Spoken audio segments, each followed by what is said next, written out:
My name is Anthony Toncho Nunez, and today I'm reviewing Rust Creek. Let's talk about it! Okay, guys, so here are the ground rules. There'll be no spoilers in this review. I'm not going to ruin anything for anybody, so just kick back. Let's get into some Rust Creek. So, Rust Creek is an independent thriller directed by Jen McGowan, based on a story by Stu Pollard. It's written by Julie Lipson.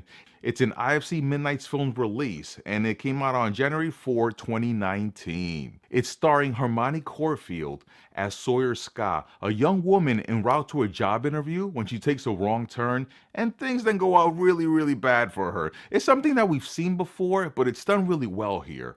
Now, it also stars Jay Paulson as Lowell, Sean O'Brien as Sheriff O'Doyle, Micah Hauptman as Hollister, Daniel R. Hill as Buck, and John Marshall Jones, that we've probably seen in a few films, as Commander Douglas Slattery.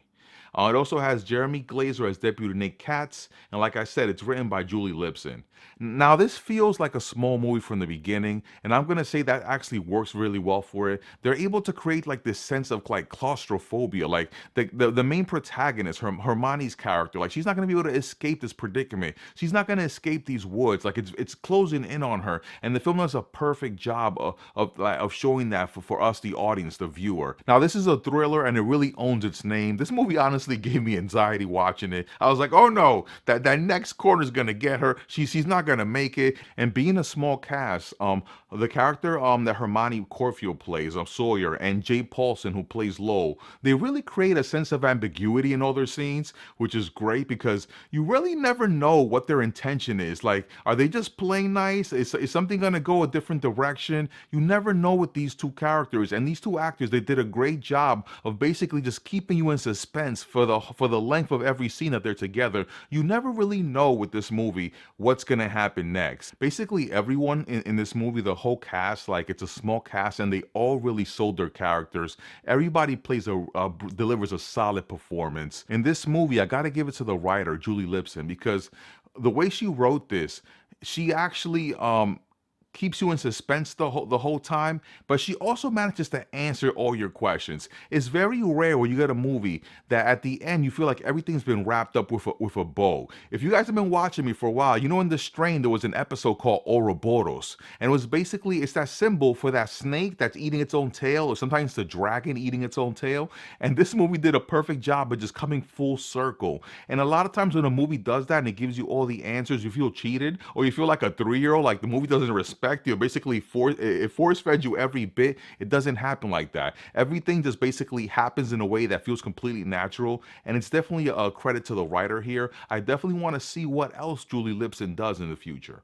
Director Jen McGowan does a great job here of just keeping us on task. I'm talking about the pacing. The pacing is right on. You never feel like things are rushed. If anything, you feel like you want to push a little. Come on, let me see what's going to happen. She does a great job of keeping everything very close to the chest, and just creating this atmosphere where you just feel trapped. So it's definitely a credit to the movie.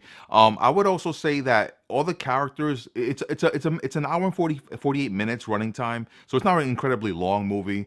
So everybody who had time on screen, basically they delivered the performance they had to. You got the characters fleshed out to the point where they need to be fleshed out. My only gripe is that the character of Sawyer, like, we really don't get much background on her. I think if the movie has spent more of its time at the beginning just crafting more of a background story, fleshing her out more, we would even feel more for her when the things start occurring to her later in the movie. So, like, that's my only gripe really with this movie. I really wish that we had her fleshed out a little bit more.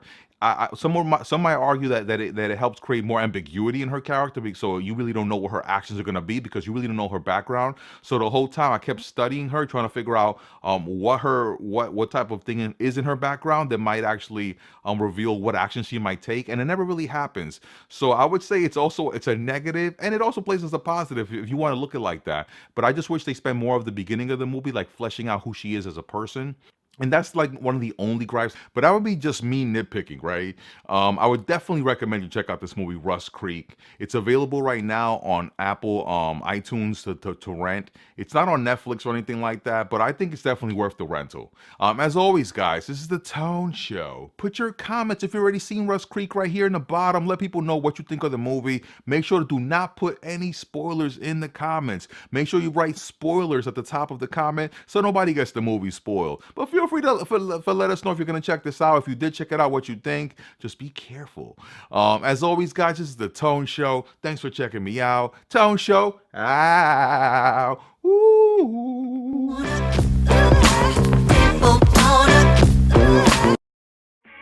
To like and subscribe for more Tone Show.